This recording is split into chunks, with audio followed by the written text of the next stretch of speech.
हेल' everyone good morning नोंथांमोना माबोरै दङ आसा खालामो गासैबो मोजाङैनो दं आंबो मोजाङैनो दङ दासान्दि ओमफ्राय लोगोफोर फुं जालायबाय सोरांलायबाय नै सानफ्रोमबोनि बायदि संनाय खावनाय स्टार्ट जालायबाय सासे हाउसवाइफनि खामानिया बेनोसै संनाय खावनाय जाहोनाय आरो सुनाय बायदि बायदि आरोना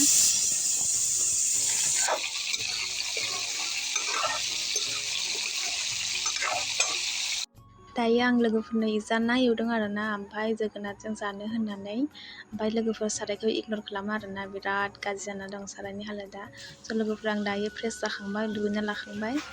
ओमफ्राय इजा फारसे हासबेन्डाबो दुगैगासिनो दं आरोना स' लोगोफोर जों दायो फुंनि खाना जानो रेडि जाबाय आरोना ओमफ्राय आंनि आखाइयाव जि खानाय नुनो मोन्दों लोगोफोर मानोना आं दहाय जोगोनार हानायाव आखाइ हाना लाफ्लांदों आरोना बिराद गोथौ बौदों थैयाबो माने बन्द' जायासैमोन नालाय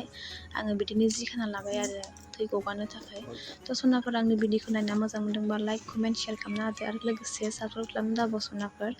थ'